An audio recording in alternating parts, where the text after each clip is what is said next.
start. Welcome everybody to Homes, Communities, Futures, a conversation and workshop with the City of Oklahoma City about our Consolidated Plan 2025 through 2029. We are so excited that everyone has decided to join us tonight. My name is Cassidy Smith-Tolliver, and I'm a community organizer for the Neighborhood Alliance of Central Oklahoma. And my name is Maya Fitch, and I am also a community organizer for the Neighborhood Alliance of Central Oklahoma. We essentially, and our executive director, Myron Mayberry, is on as well.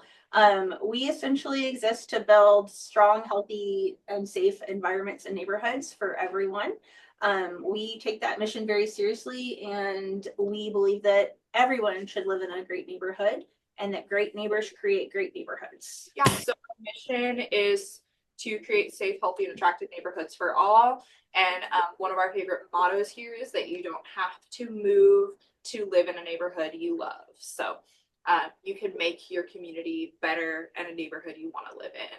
So we're really just here to inform the public about things that they can do to make their community better and walk with them while they do it. So we do community and neighborhood organizing as well as civic engagement. That's what we're doing here tonight. Tonight we are so excited to offer this. This is the only virtual meeting, and I believe been the final meeting for the 2025 Consolidated Plan. This plan, as Ben will explain tonight, is to cover all of our HUD funding for the next 5 years, from housing services to economic development. Ben has recently, in the last year, I believe, taken on the role as Director of Housing and Urban Development programs for the City of Oklahoma City, and we are so lucky to have him presenting this tonight. He actually started out as an organizer at the Neighborhood Alliance. Yes, so we have big shoes to fill, is what she's saying. So we'll go ahead and let Ben introduce himself. Yeah. Okay, hi everybody. My name is Ben Davis. I am manager of the Housing Community Development Division for the City of Oklahoma City Planning Department. We have a couple of other staff that are on right now, so I'll go ahead and introduce them. Rebecca LaVictoire is one of our associate planners in Housing Community Development. And then we have Shannon Entz. She's a program planner for the Strong Neighbors Initiative. So they're here to help me answer any questions. And I think probably later on, we'll see a couple more staff jump on. If you have specific questions about programs, they'll help me answer them. Do we want to go ahead and get started? Yeah, go ahead if you'd like. Okay. Myron, did you have something to add? Okay.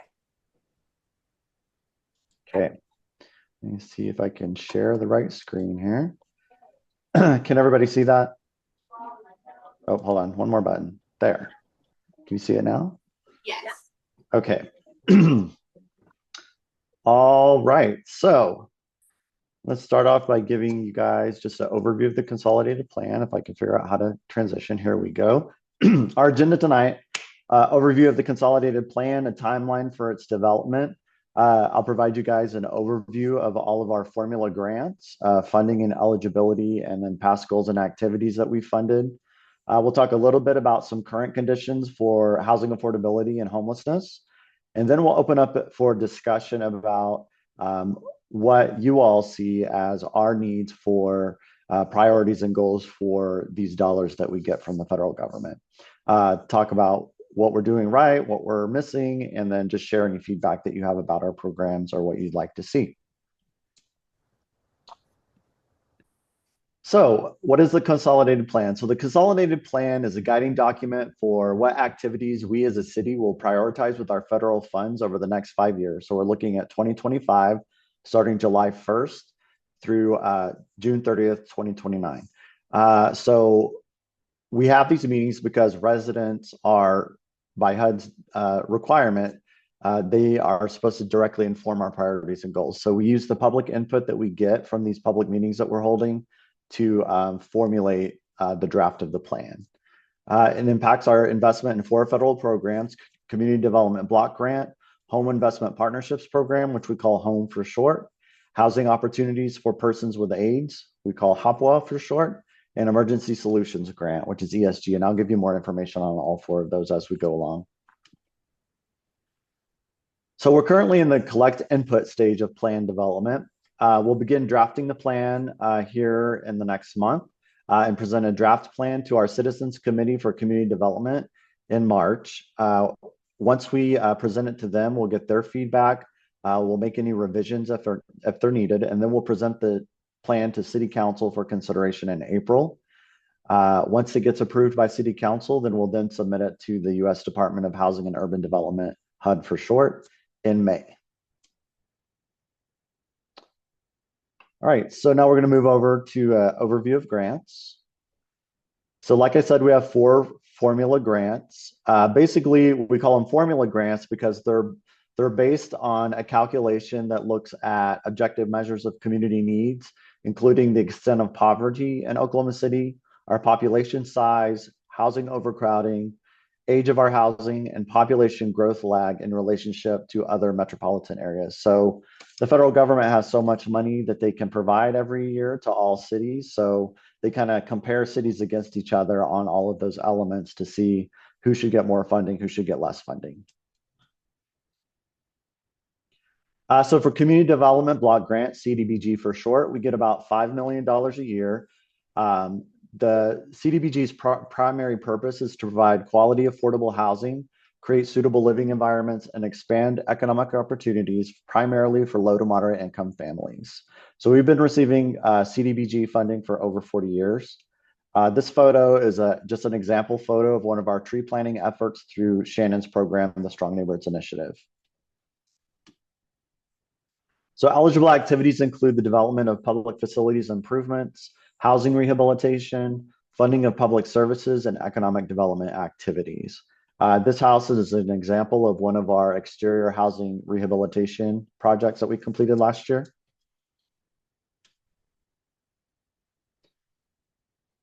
For Home Investments Partnership Program, the point of the program is to provide funds to build, buy, and/or rehabilitate affordable housing for rent or for home ownership, or provide direct rental assistance to low to moderate income people. We get about $2.3 million a year in this program, and eligible activities include the development or rehabilitation of affordable rental or home ownership housing, down payment assistance programs, and tenant-based rental assistance programs. This photo is a picture of what we call the Village on Walnut. It's a pocket neighborhood that's being developed by 2 of our city's community development housing organizations, CHODOs for short. We love our acronyms. So this project's being completed using home and CDBG funding, and it's located just northwest of the Capitol if you want to go check it out. So eligible applicants for our home dollars include qualified nonprofit and for-profit developers that have a proven capacity to develop or rehabilitate housing for low to moderate income folks. Qualified agencies, which we call subrecipients, also must show a proven capacity to deliver housing programs to the same populations. This is a photograph of Harmony School Apartments, which we completed in 2024 with home dollars. Housing for people with AIDS, we get about $1.3 million every year to distribute. The primary purpose of this program was to address specific needs of persons living with HIV/AIDS and their families, particularly focusing on housing and supportive services for those people. So eligible activities that we can fund are housing information services, resource identification, acquisition, rehabilitation, conversion, lease, and repair of housing, new construction for single room occupancy and community residences, project or tenant-based rental assistance, short-term rent, mortgage, and utility payments, supportive service, and operating costs for programs. Emergency Solutions Grant, ESG for short, we get about $430,000 a year.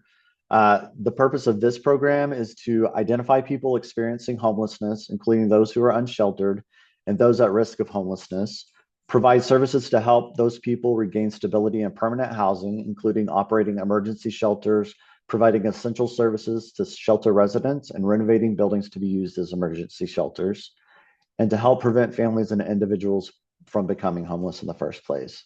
This is a photo of City Care Night Shelter, which we helped remodel a few years ago with CDBG funding.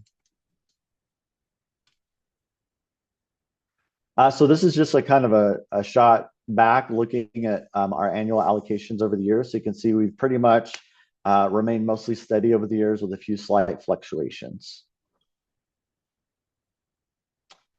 So this is just an example of our past plan priority needs. So our highest priority needs in the past have been creation and retention of affordable housing and the prevention and elimination of homelessness. We see those as being high priority needs for the near future. Also funding public services, public facilities, economic opportunity, the elimination of blight, and then we also spend some dollars on administration for ourselves, for our staff, and for fair housing activities. So you'll see that these are examples of past plan goals. They align very closely with the needs that we've identified.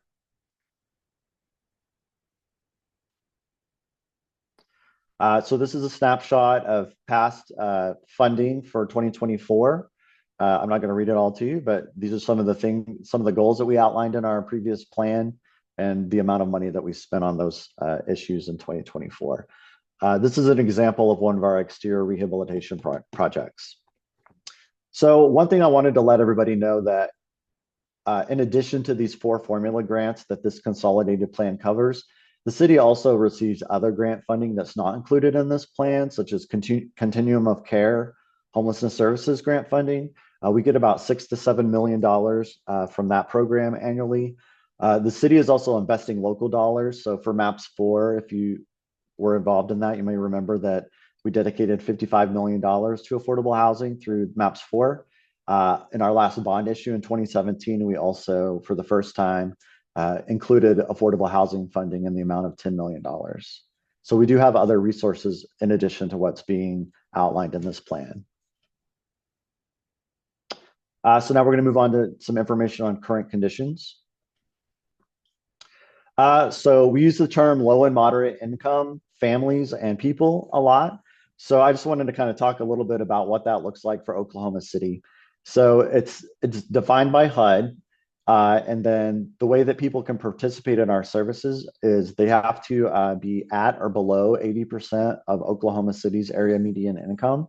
For a family of 4, it's $71,600 as of June 2024. So HUD varies your qualifying income limits based on the size of your family. So this is a map that shows low to moderate income areas of Oklahoma City. So all of the locations in green are areas of the city where 51% or more of the residents are considered low to moderate income. The red area is what we call the neighborhood revitalization strategy area. That's just an area defined by HUD that provides us with a little more flexibility in our federal regulations on how we spend our money and conduct our programs. And the yellow spots on the map are our former Strong Neighborhoods initiatives. Some of those have graduated, and we have a couple of new ones coming on. So just ignore those yellow boxes there.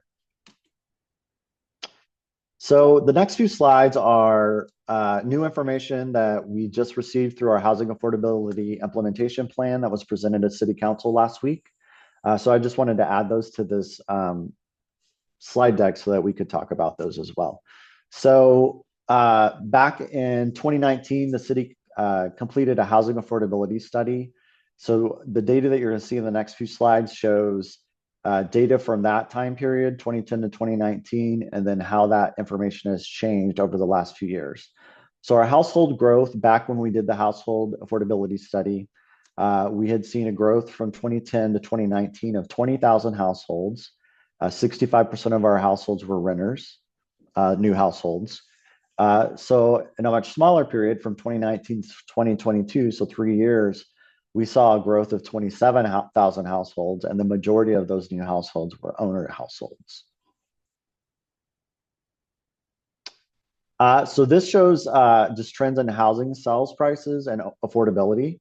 So back in 2020, when we did the housing affordability study, the average existing home sales price in Oklahoma City was just shy of $196,000. Since then, it has risen to $295,000.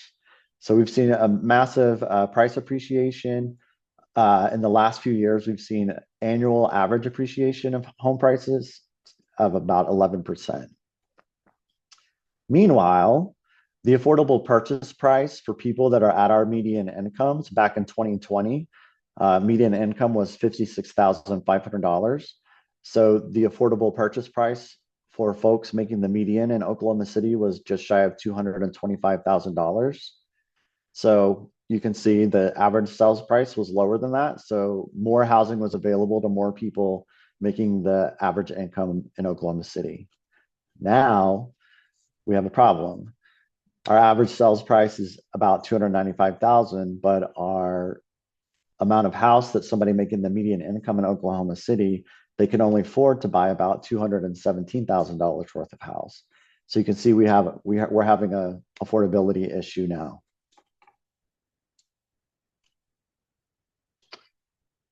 So these are looking at rental rates. So back in 2010, the average monthly rental rate was $711. Now it's $1,027.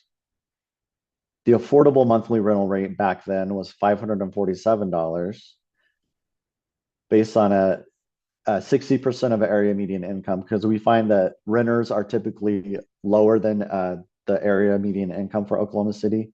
So 60%, that's $26,000 a year. You could afford $547 in rent a month. Now our 60% of area median income has gone up to $42,100. That allows you to afford about $876 in housing costs. So that's rent and utilities. But our median rent is now $1,027. So we're also having problems in the rental market with affordability as well.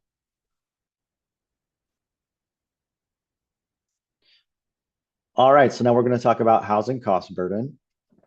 So this is for renters that are making 60% or below area median income. Back in 2010, we had about 70,000 households that were housing cost burden in that income group. Now we've gone up to 77,000. I'm sorry, that's all cost burden households. Renter cost burden households, we went from just shy of 39,000 up to 48,000. So significant increase in households who not only can afford their rent, but are paying much more than 30% of their income in rent.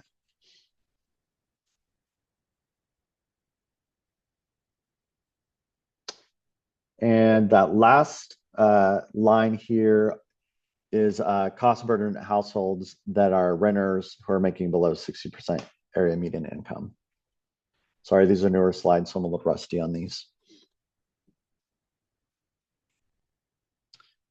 All right, and just a little more information on housing instabilities. So these are loan denial rates back comparing 2019 to now. So back in 2019, the citywide loan denial rate was 8.5% and at 13.6% among African Americans. Now it's shot up to 11.5% citywide rate, and now we're at 17.8% denial rate among African Americans. For eviction rates, back in 2019, 14% of renters had experienced eviction. In 2024, that number has held stable. I don't know if that's, I hope that that's due to our efforts at eviction prevention over the last few years. This is a snapshot of homelessness in Oklahoma City over the last years from 2019 to current. Excuse me. These numbers are based on our annual point in time count. It's a HUD requirement that we at one period of time every year count all of the unsheltered and unhoused folks in our city as best as we can. So last year we counted 1,838 unhoused folks throughout the city. We're actually conducting this year's point in time count on Thursday. So all of our staff and an army of volunteers will be going out across the city and surveying unhoused persons to get more information on their status, the services they're accessing, and demographic information. So now we're going to move on to discussion. So like I said, we're having public meetings right now to get input from the community. We're also meeting with our nonprofit partners to get input on programs and what gaps we have in the programs, what we're doing well, what we're not doing well, how we can better partner with them. We have an online questionnaire, which I've got a QR code for at the end of this presentation where you can go on, do a little budgeting exercise, and also provide input for the plan. But the things that I would like to talk about with everybody tonight are, seeing the information that I just presented and what we've been doing in the past with our federal dollars. What do you see our priorities as being as a community to spend these limited federal dollars? What are needs that you see? And what are we missing? So what are things that the city could be doing that it's not doing with these federal dollars?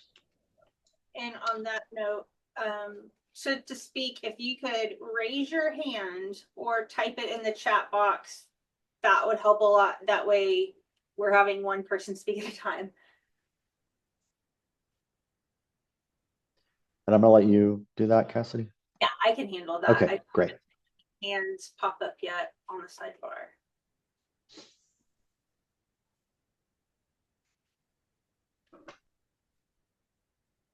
Anyone?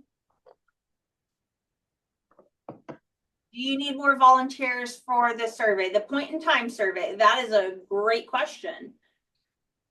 Yes, we do.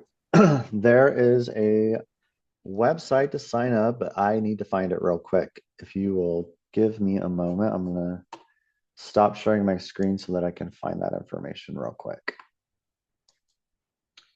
But we can continue talking about needs and goals while I do that. If anybody has a question.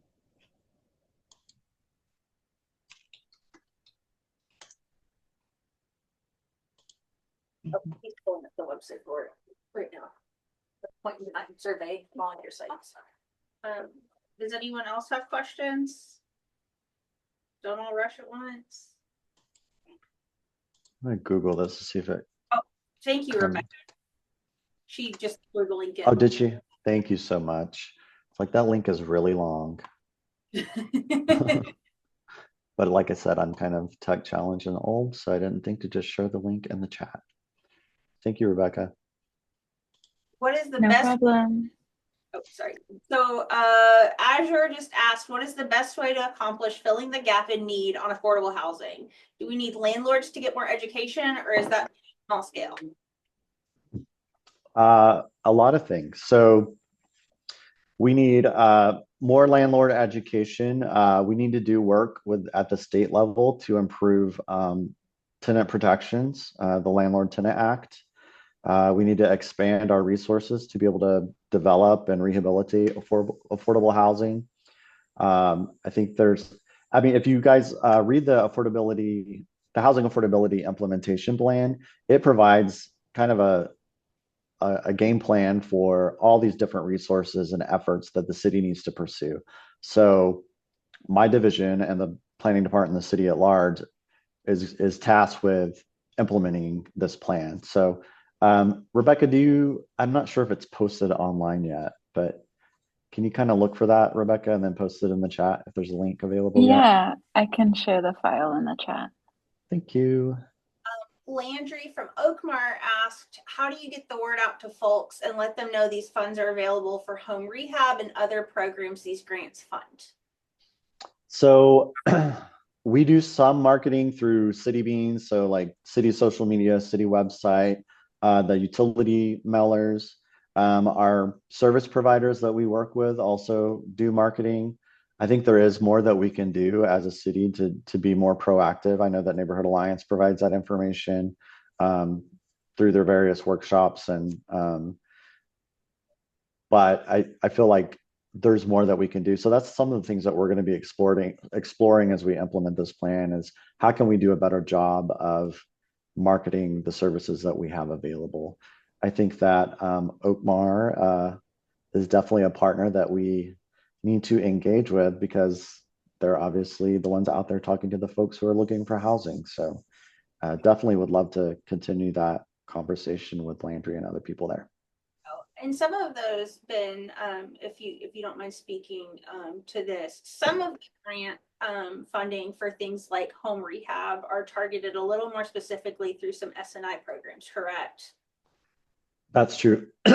And Shannon probably can speak on this more, but the Strong Neighbors Initiative, we we try to target all of our programs that we have available with these funds into those target neighborhoods, because we know that the more that we can invest, the more success will happen in stabilizing those neighborhoods. But Shannon can add to that if she'd like to. Yeah, so for people who are on this call that may live in Capitol Hill, Metro Park, the MLK neighborhood currently, we have additional programs, some of the same programs, but then some additional ones as well. And we send information out in postcards. We have neighborhood-wide email addresses, social media, all kinds of ways that we try to communicate the programs to the neighborhoods, and the neighborhood associations help go door to door. They help share the information as much as they can. We have 2 new neighborhoods that we'll be meeting with in February and on March 1st, and those are Ross Heights and Stockyards neighborhoods. And so we'll be working in those neighborhoods for the next 5 years. And so we'll have some additional programming in those neighborhoods as well. I'll post the website, the SNI link. And if you think you're in an SNI neighborhood, you can click on another link for all the programs that are available to you. Landry has his hand up. Yeah, Landry. Hey guys, my name's Landry Willis. I do government affairs for Oakmar. It's a pleasure to meet you guys. Thank you for having this meeting. Yeah, kind of to build on my question earlier about how you guys let folks know. Have you guys ever thought of, maybe like a canvassing operation? I've been knocking doors for one of the candidates running in Ward 7, and as we know, Ward 7 has a lot of houses that need a lot of major or minor rehab. And I know there's a lot of doors getting knocked right now in Ward 7, maybe providing some flyers to candidates. I don't know if that's something that you guys have thought of, but we're knocking those doors quite a bit for those campaigns. And so yeah, this is a thought I had. I like that. Yeah, Councilperson Hammond brought that up during the discussion about the implementation plan last week about using people that are knocking doors. So in my brain, I was like, oh, how are we gonna hire all those people? But I really like your idea of just piggybacking off of people that are already doing the work for candidates. Yeah, that's a great idea. Ben, Azure had another question about if the grant funds are allowed to go towards marketing, or would those funds need to come from elsewhere? We do have some administrative dollars that I think we can use for marketing. I think I would need to read the regulations to make sure that's fine. But I mean, I think that would be part of administration, because how are we supposed to conduct programs if nobody knows about them? So Todd or Rebecca, just while I'm thinking about it, can you guys share a link to our housing rehab programs page? Yes, I can do that. And yes, we can use the funds for advertising. It's part of program delivery. Yeah. Ben, I'm not sure if you have already gone over this, but is there a list of programs that these funds go towards that you can share? I know we went through the different funding sources and what they could and could not fund. But like active programs the city has. So the best way to see the active programs is to look at our current plan, which is on our website, which I'm sure Rebecca's going to put a link to as well. Once you get to our page, all the information is there. Don't worry. Yeah, so you can look at our 5-year consolidated plan to get kind of a broader picture, and then our annual action plans also have specific information. And do you anticipate some of those programs changing in this next plan? I'm not sure that we'll see massive change over the next year, but I would say probably for the next action year after that, we will see some changes to our programs in response to the housing affordability implementation plan that was just presented. And I know it said plus 20,000, right? But what is that number we're sitting at right now that we are short on affordable units and homes?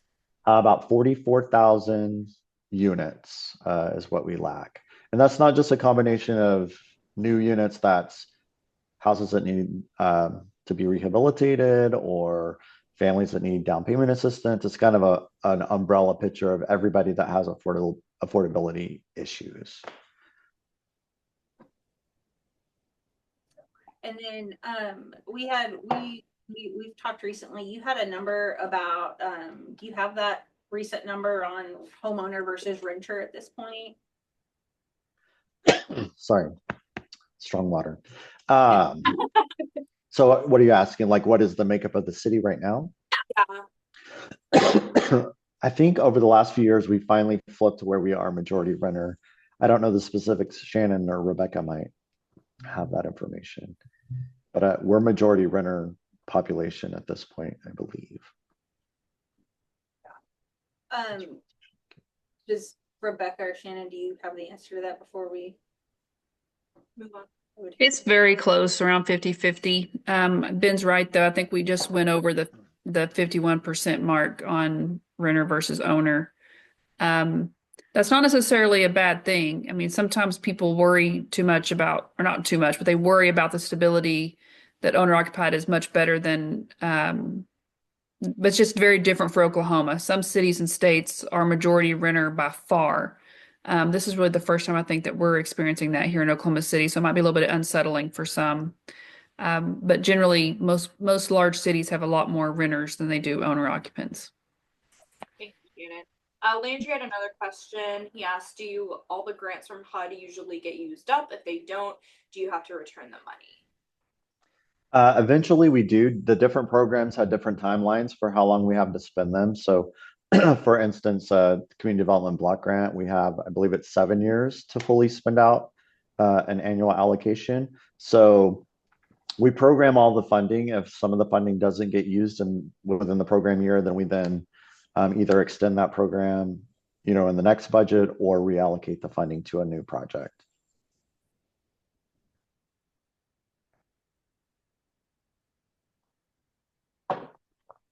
other questions? I know there's got to be some burning ones in this group that just haven't been asked yet.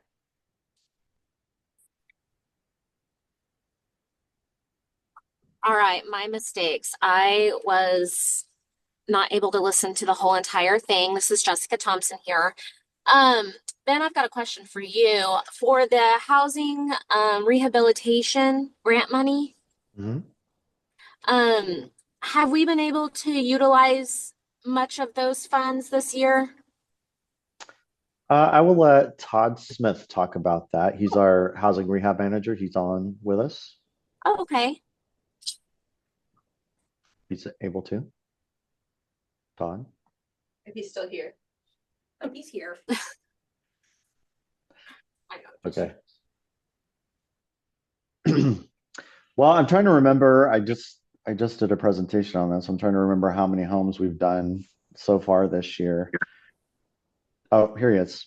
I'm sorry, I couldn't figure out how to unmute myself for a second. I was tapping on the little microphone there, but I couldn't do it. So currently, we are actually in our best opportunity to spend all of our funds this year than we've ever been in years past. And so we are looking forward to, a lot of that was because of issues we were having with not having lead-based paint contractors and those types of things. But we've done a great campaign to have some of that education brought to our city and to some of our contractors. And so that's been a big help to us there. So we're in our best opportunity this year and next year to spend out of our rehab money for those. Todd, is there a current wait list on rehab homes? Currently, we're not taking applications on full, what we call whole house rehabilitations. And the reason being is because we've had several people on that list already that have been waiting for years, unfortunately, because of getting this backlog of contractors in through the sessions. And these are all HUD regulated requirements that we have to meet. So we've not opened up any applications there, but on our exterior rehab program, there is literally I mean, people can apply today, and we could probably be looking at their house by summer. So it would be really quick. So depending Todd, on how does long it that takes them to get through the process. Todd, does that include like emergency exterior repairs like a roof leak? So yeah, so let me be very clear on that. So we're talking about exterior home repair. We have another program through a community action agency that they're a sub recipient of ours that does emergency stuff like roofs, furnaces, air conditioners, water heaters, collapsed sewer lines, electricals, those types of things. They do those types of work for us at the city level. And so our exterior home repair program, yes, it can take care of a roof too. So it just depends, Landry has his hand raised. Would you like to ask a question, Landry? Yeah, hey, it's me again. So, just going back to my experience knocking doors in Ward 7, there are a lot of homes that could use some exterior repairs. And, my analysis of the race is that it's probably going to end up in a runoff. So, I think there is, an opportunity to put together, maybe some flyers to give to the candidates that, are knocking doors right now and, that make the runoff. So, and if there's, money that needs to be spent, I think, Ward 7 is an area that needs, a lot of investment. So, Oakmar's really happy to work with you guys on, potentially getting some materials out to these candidates. Oh, that sounds great. Do you want my email address? Yes, I would love it. Okay. It's benjamin.davis@okc.gov. benjamin.davis@okc.gov. All right, sweet. I got you down. So we can probably make that happen pretty fast. Yeah, and we have some postcards we can also uh, get out to the candidates. We are also available for meetings and such too. So if they're having public meetings or whatever, we would be more than happy to attend those as well for all candidates, not just for Ward 7. For all candidates, we would be willing to do that. No, I agree. I think it does need to be all candidates. No, happy to work with you guys, and I'll send you guys an email shortly. Appreciate you guys. Thank you. We have other questions?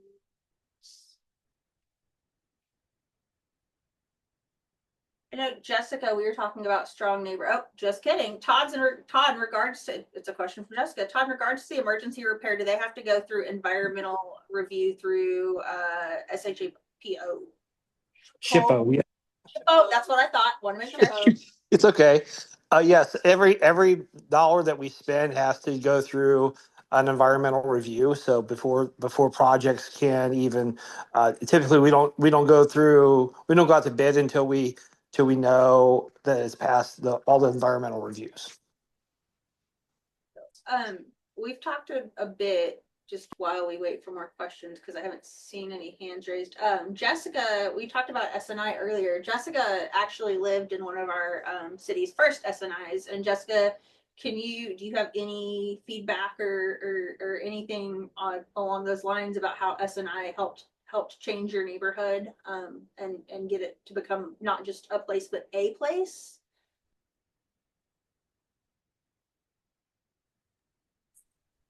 I'm sorry.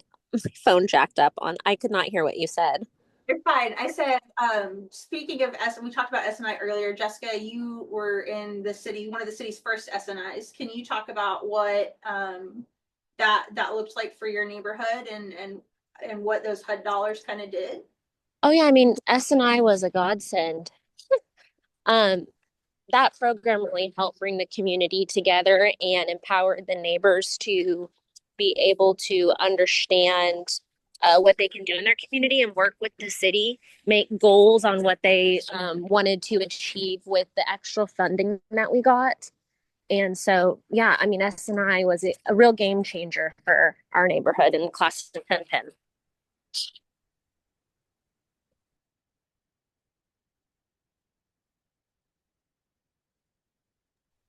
That's awesome, Jessica, to hear. You've always been very, very supportive of SNI, and some of the other folks on this call, I think, are in SNI neighborhoods, and it's encouraging to hear from a past neighborhood. And there'll be a 10-year report that we'll be publishing here very soon and posting on the SNI website and some others, so you can kind of see what the results have been after several years.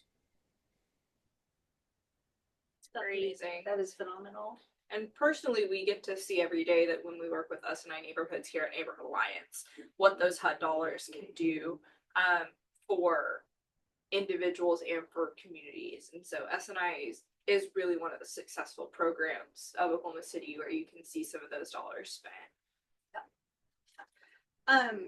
We've talked a lot about housing, other programs.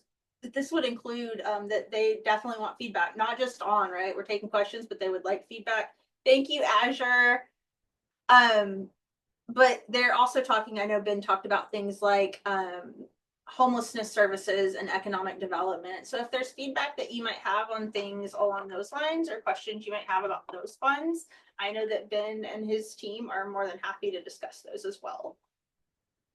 Yeah, and if you don't feel comfortable maybe giving all your feedback here, you can always contact him. I'm sure he'd be willing. Yes. I'm going to share my screen again so that we can get that QR code up.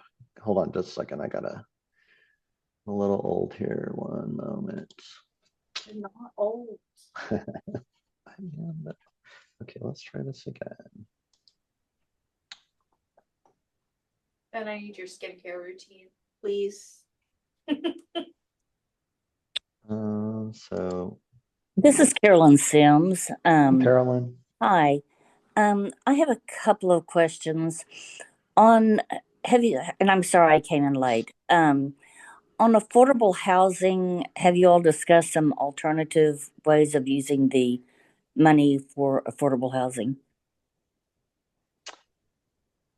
Alternative ways. So I think, well, I know the housing affordability study that was done several years ago and the housing affordability implementation plan reiterate the need for us to begin focusing more on rental housing with as much gumption as we do home ownership. So I think over the next few years, you're going to see expansion of our rental development program and see us establish a rental rehabilitation program as well.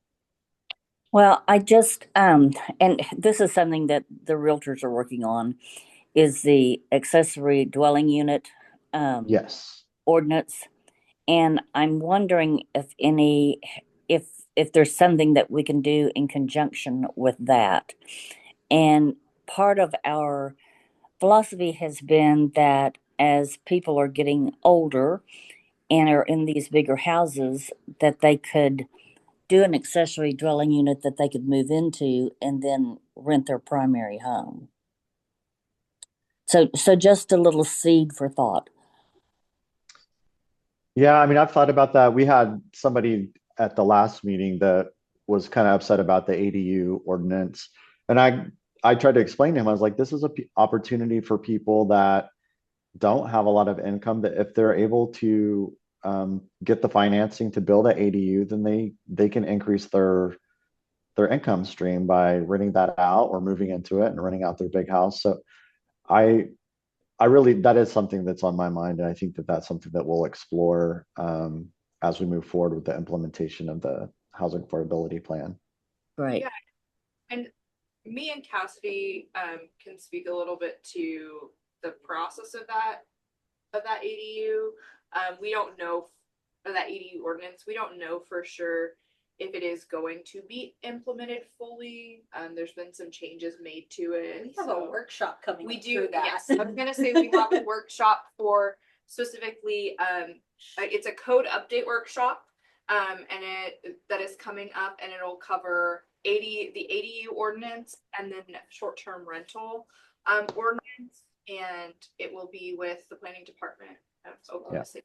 And it's February 24th at 6 p.m. Yes, so. and it will be virtual as well. So we're actually preparing to send out some information about that. So if you want to learn more about that specific ordinance and what can and can't be done or built with it, or what areas will be affected by it, that's going to be a really good place to get some more information about it. Well, at Oakmar, we have suggested a lot of the changes and worked with the National Association to send some of those changes to the city. So, Yeah. Okay. Awesome. Well, thank you for your work. another question in looking at and this was a small amount, but looking at the budget and what has been spent, there was some money in for pest control, and I didn't see that any of it had been spent. How is that information getting out, and what can we do to help with that? Pest control. That's my program, Ben. Okay, So, I was like, yeah, so how we established that program and the way the program was written was for owner occupied whole house rehabs that we were going inside for. We were eliminating, let's just say, nuisance pests like bed bugs, termites, no, I'm sorry, bed bugs, cockroaches, and rodents. So from the property, so staff didn't have to be involved, didn't have to be worried about health and safety issues, and also our contractors to give them a cleaner work environment. Oh, okay. So So it's only since we've not had too many whole house owner occupied projects, the money hasn't been spent. so it's just for full house rehab. Is Yep. that okay? It's anytime when we entered inside the house. So like we didn't necessarily need to do that to the exterior of the rehab of the house, since most generally cockroaches and bed bugs are inside the house. Right. Okay.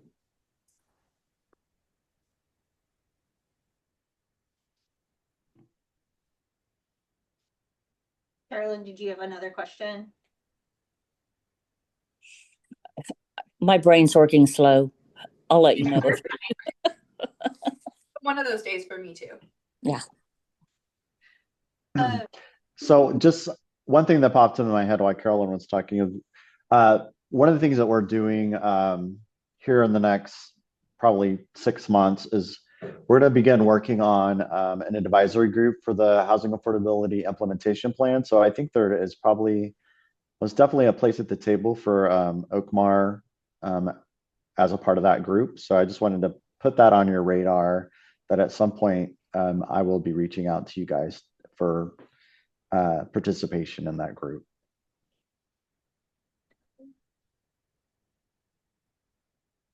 We have other questions?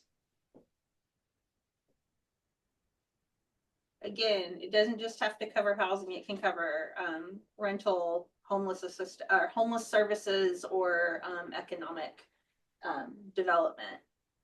Ben, you kind of covered, did you cover kind of what economic development might look like in this? Yeah, so economic development can mean a lot of things. So it could be job programs, job training. It could be, we primarily right now, we're spending our economic development funding on small business education.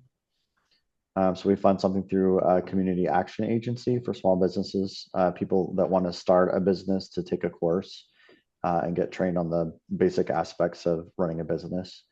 We also have a program that's called Section 108, where we're allowed by HUD to take up to 5 times our annual allocation of community development block grant funds to use those loans as a loan guarantee to provide loans to various economic development initiatives. So for example, we provided funding to the First National Center to help that project be able to be completed, and 21C Fords and Hotel are 2 of our recent Section 108 projects. Okay, thank you.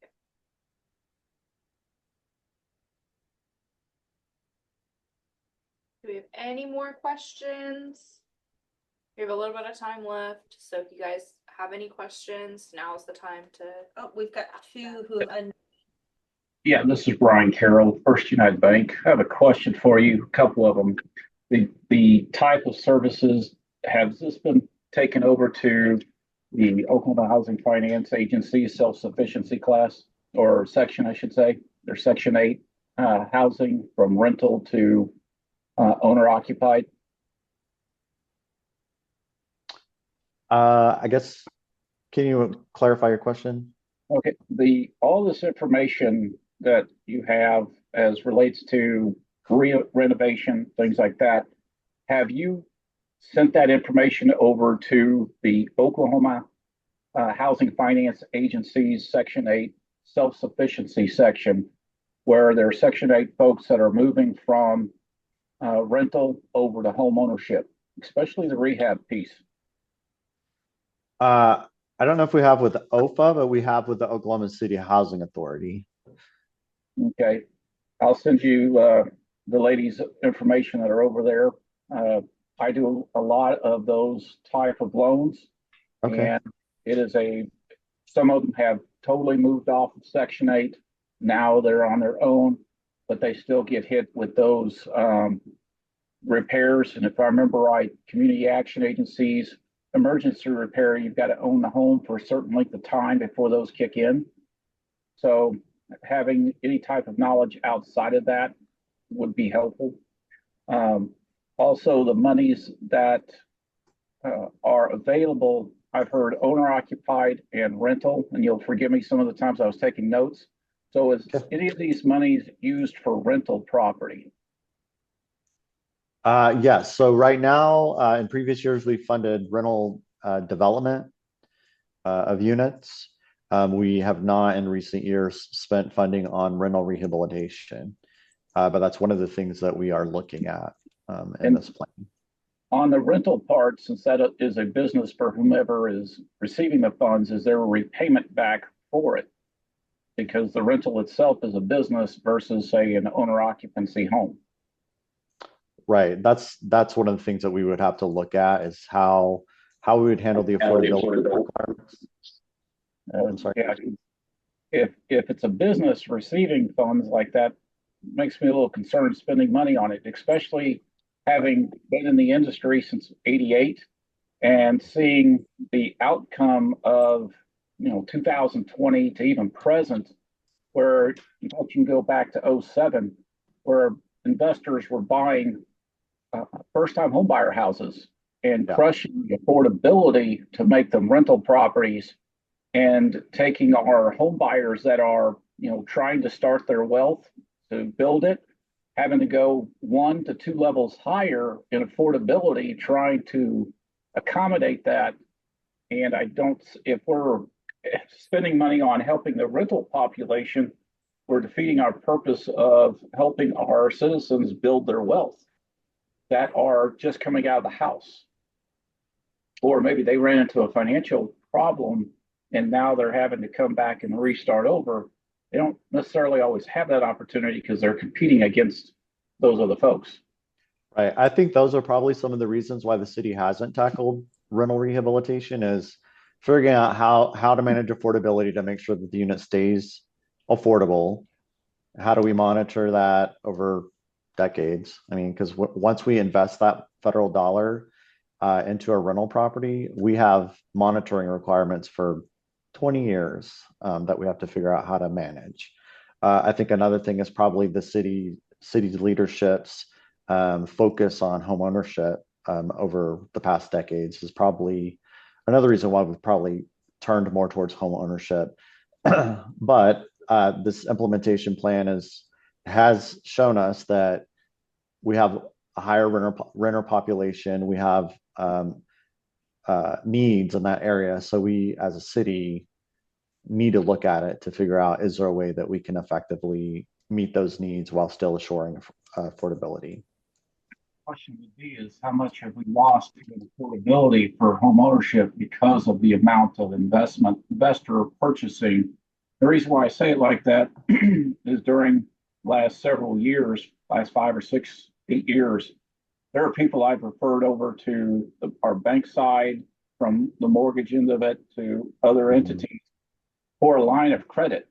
where their purpose is to come in and buy $2-3 million of housing to turn Right. them into rental properties. And these are going to be that first level of housing, and that zaps affordability and home ownership. There's a correlation to that. So that's the reason why I ask on the rental piece, if we're helping to encourage that or improve that, we're taking away from our youth and those that have gone through a financial issue of some sort that have to restart life. Right. So that would be my concern from that end of it on the rental part.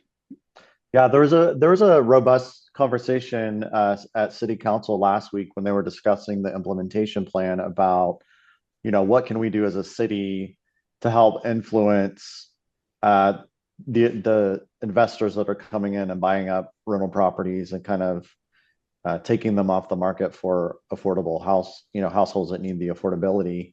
And that's something that's kind of legally, from a law standpoint, something that's probably at the state level. But it's something that we were encouraged by Councilwoman Hammond to look at as well. So this advisory group that I mentioned earlier, that's one of the things that they would be charged with kind of looking at and working on, along with other existing entities like the Housing Stability Coalition, which is a statewide coalition looking at these issues. I was going to mention, Ben, as well, just to interject a little bit on the conversation, that when we talk about rental properties and affordability, there is a wide range. So that single family home versus when we have the R4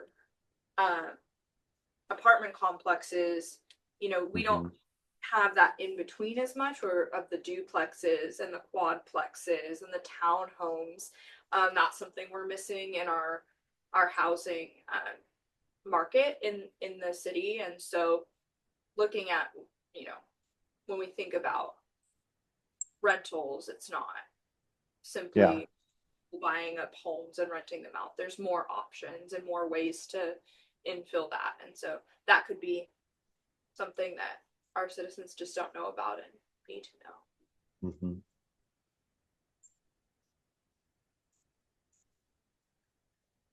The city used to have rental rehab way, way back in the day, and a lot of other cities did as well. And so there's some ways to do it successfully.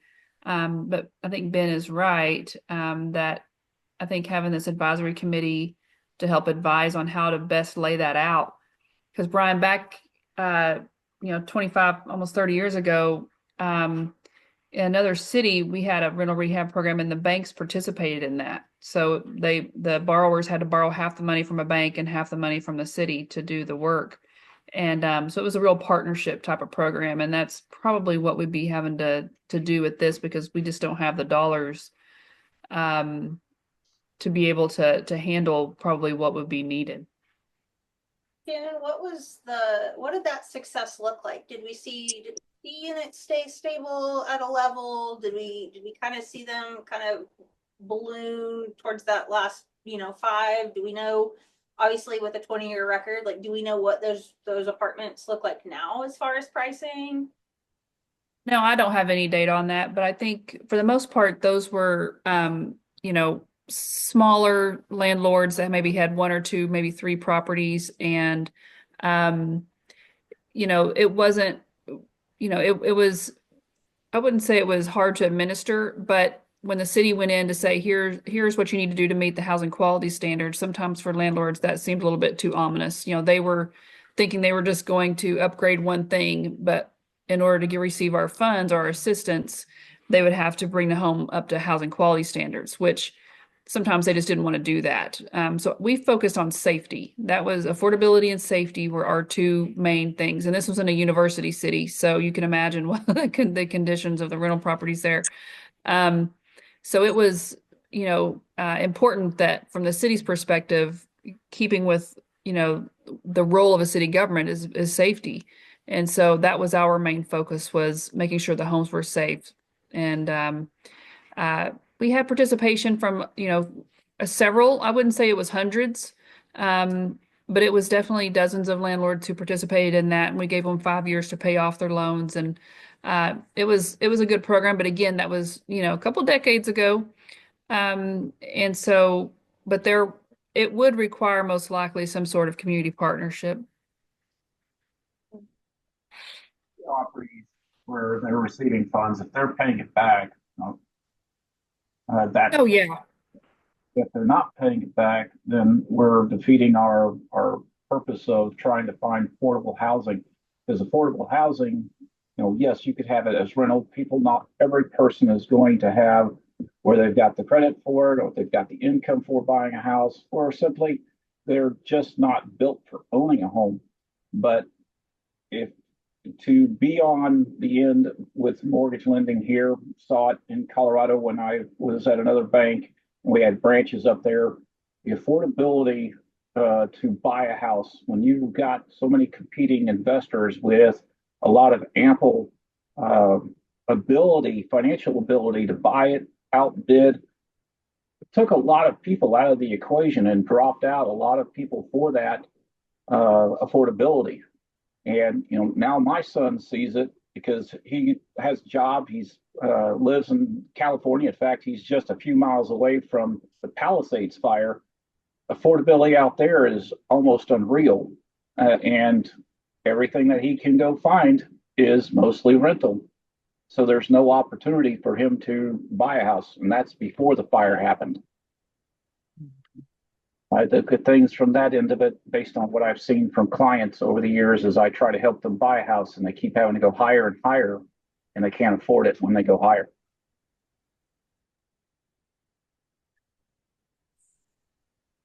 Thank you for that insight.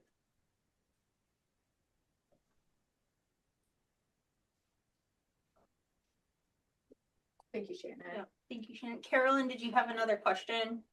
Yeah. A lot of times we talk about the obstacles through the state or through the federal government for using these funds. Are there things that we can do with our lobbying efforts to help change some of those obstacles? Uh, I think so. The Housing Stability Coalition, I think, is a good place to engage on those efforts. They're really focusing on state level law changes, specifically tenant landlord relations and tenant rights. Um, we also use our city channels. I mean, the city has um, a person that interfaces with state government. So we do send these topics up through them to converse with legislators. But I think the Housing Stability Coalition is probably one of the best places that you can probably engage on a statewide level on these issues. Well, I know that we had our Capitol conference last week, and Senator Julia Kirk is introducing a bill having to do with housing affordability. Yes. And so, if we can kind of all get us all on the same page with some speaking points, that would be helpful to kind of know what the city's saying as well as what we're saying as realtors. And then we go to DC. I think this it's usually in May. I think the that this year it's the first part of June.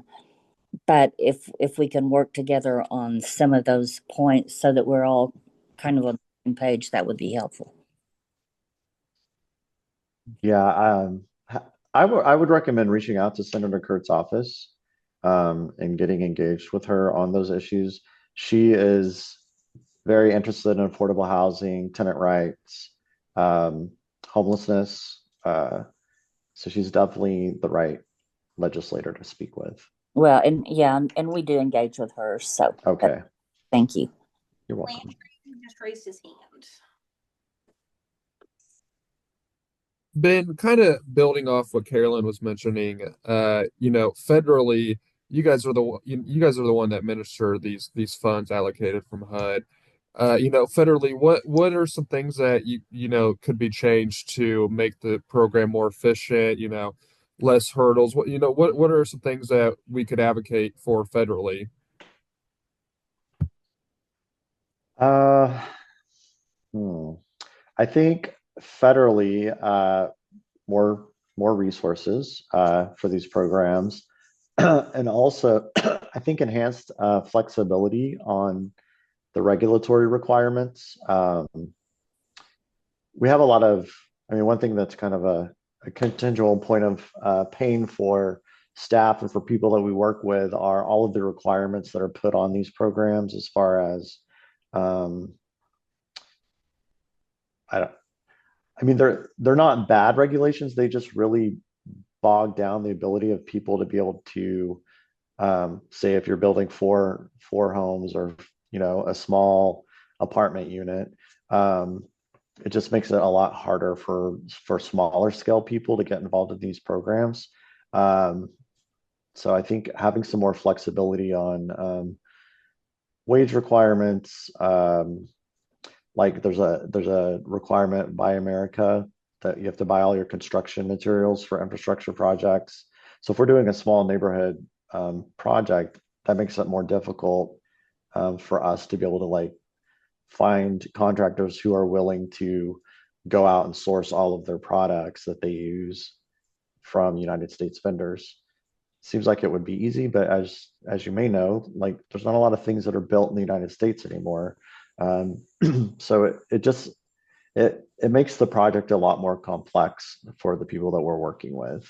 So I don't know what the right balance is because I feel like a lot of those requirements are important, but they oftentimes prevent smaller scale um, partners from being able to participate in our programs, which goes Yeah, back to the comment about missing middle housing, the smaller, quadplexes and duplexes and townhomes. Those things are harder to, it's more difficult to make those kind of projects happen because of the requirements that we have.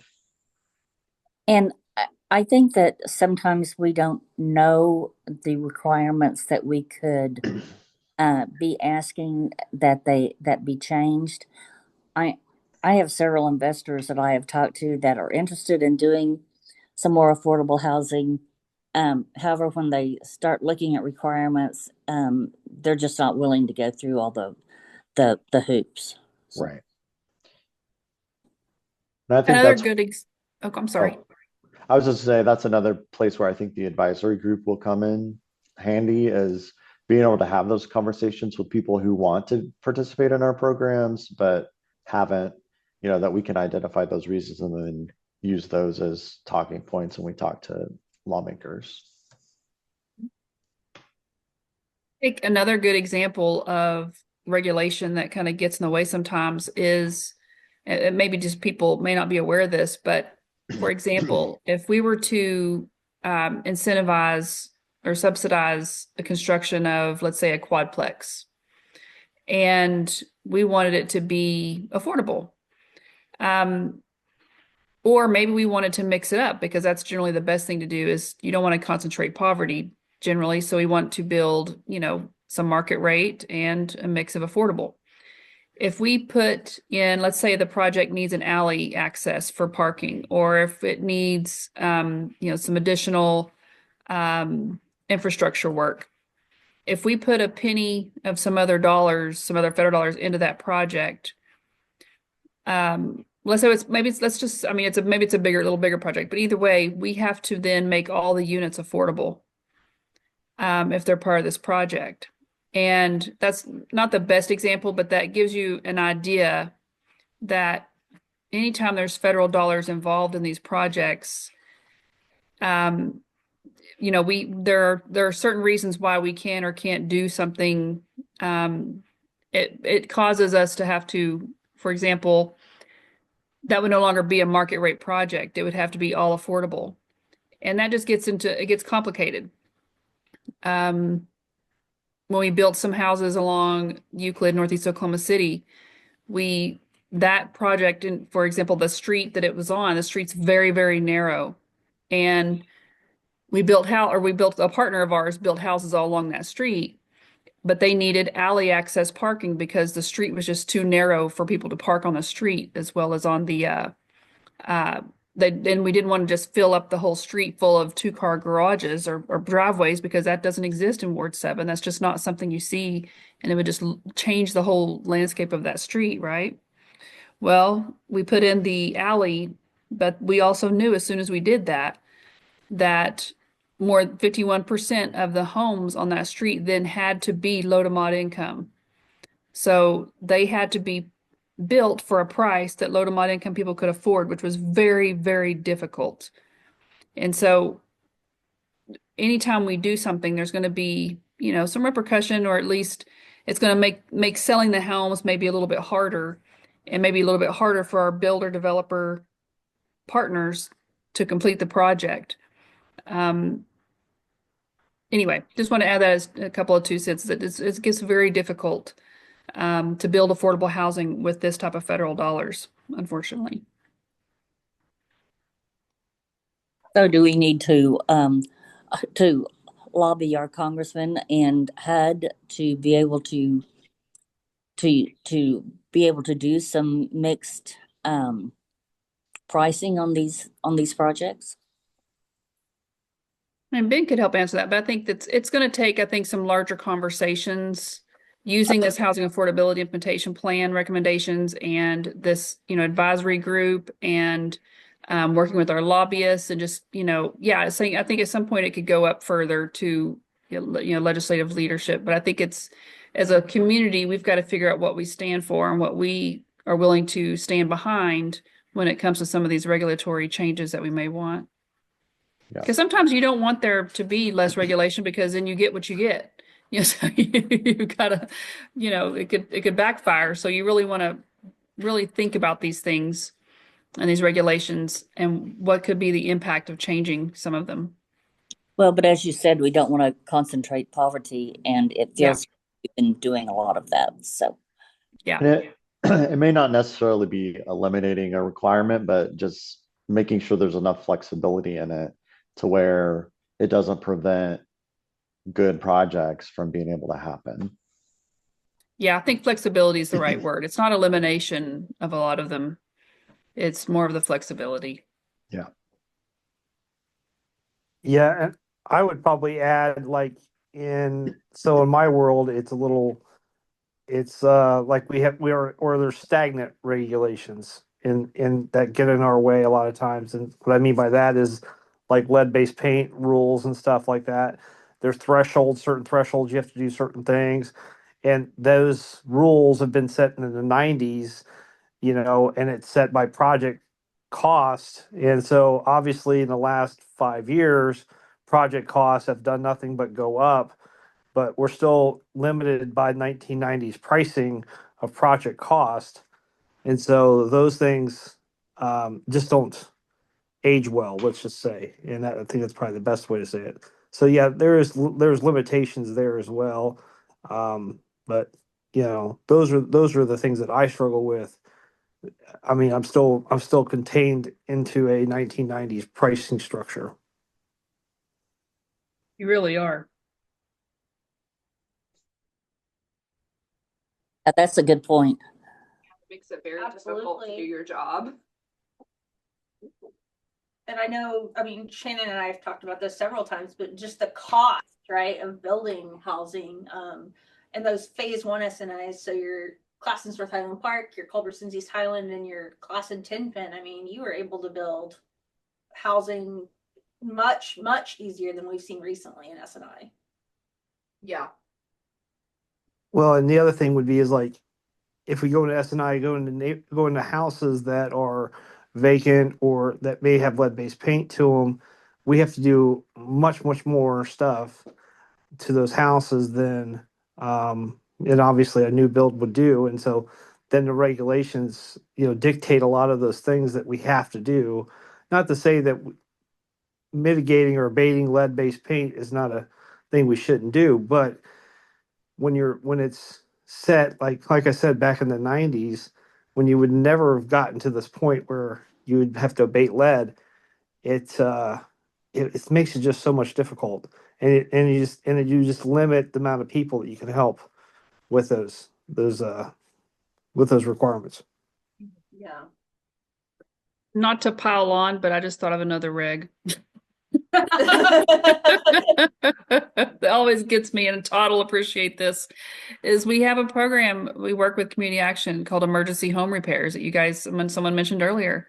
And yet we can't get to them right away because they have to go through an environmental historical review first.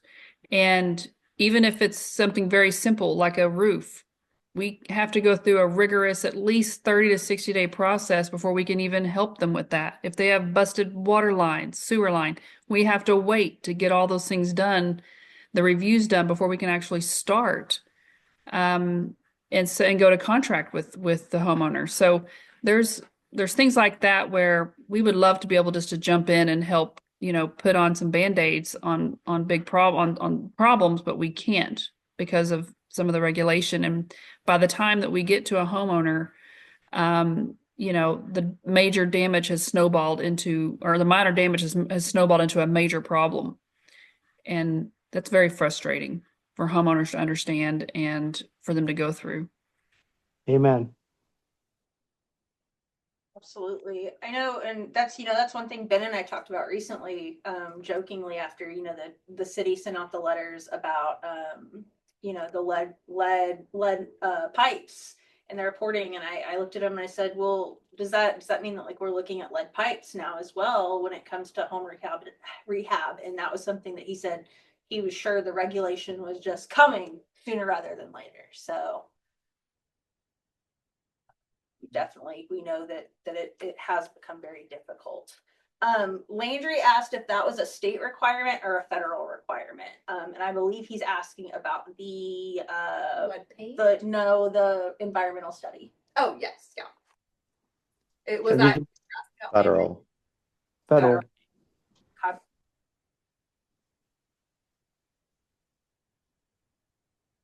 Yeah, if you didn't hear both Ben and I, it's federal requirement. Most of those requirements are federal. I was gonna say there's not a lot of state requirements for HUD, is there?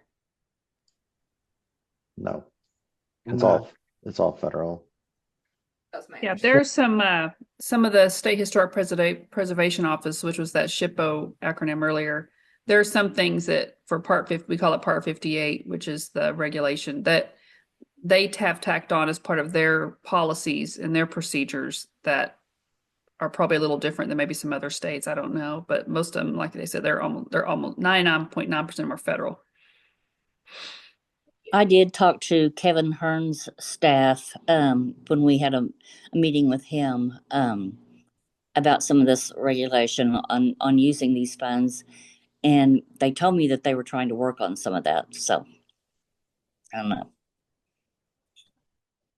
Is there anybody that we haven't heard from yet? Any of our participants or residents we haven't heard from yet? I was wondering that have any questions, just to give them a chance to ask any questions before. I was gonna say I see a number of folks on here who haven't said anything, and you don't have to if you don't want to, but this is like the final meeting besides just the online portion to give the city feedback on things, whether it be housing, homeless services, some of those grants on HOPA or ESG, or even small business development. This is that chance.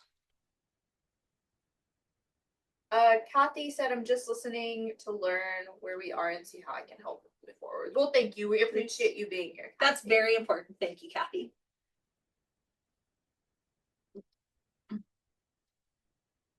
Anyone? Well, Iron? If there aren't any more questions, I just would like to thank all of you for participating. Ben, thank you very much for a very good presentation, a very good overview of what we're looking forward to our staff. Thank you, ladies. I know it's getting late and it's cold, but we appreciate everyone's participation. 2025 is going to be very exciting, and we're going to have our ducks in a row as we do, whether it's political, community building, community development. And so it's good to see this group of folks coming together to start listening and learning and working together on these projects. Thank you. Yeah, Thank you for hosting us. I appreciate it. And so with that, if there aren't any other questions, I don't see any more hands. There's nothing in the box. As Maya said, we have a workshop. We're kind of calling it State of the Code Update. And registration will launch tomorrow for that. It'll be on February 24th from 6 to 8. We'll have Marilyn Allen and Lisa Chronister on virtually to talk about the accessory dwelling ordinance, where we are on that. Maybe by then we'll have an answer on if it's passed or not. And we'll talk about short-term rentals. We also have a couple classes on we've got a class as well on crime prevention through environmental design. You can find that on our website. And then now through February 3rd, we're taking applications for our Neighborhood Alliance Leadership Academy. Ben was around, I believe, when that was slowly being formatted as another program that we had been offering. So applications for that, if you would like to learn more about what it is to be a neighborhood leader, how to be more civically engaged, or even help add to conversations like this and navigate City Hall through the year, we would love to have you apply for that as well. Yeah, it is a 8-week course with 9 classes, and it is completely free.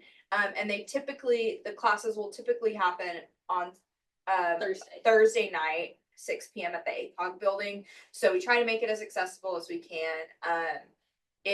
We actually have one of our previous graduates from our last cohort here. I won't call it Andrea Holman. I won't make her speak if she doesn't want to. But we love to see that our graduates are still staying very engaged with their community. So perfect. Well, with that being said, if there are no more questions, thank you everyone so much for coming tonight. And look for this recording to hit our social media and our YouTube in the next few days. Go ahead and share it with neighbors and make sure that you're letting people know to provide that input. So Ben, Shannon, and the rest of our city staff can really make sure that we are using. Hold on, I'm here. I'm listening. And I am so listening. My name is Andrea Holman, and I am one of the candidates for Ward 7. I was listening and taking notes and making sure that we are totally engaged, wanting to know that what does the percentage look like of what Ward 7 will be receiving. I wanted to ask Ben that before we got off of the call.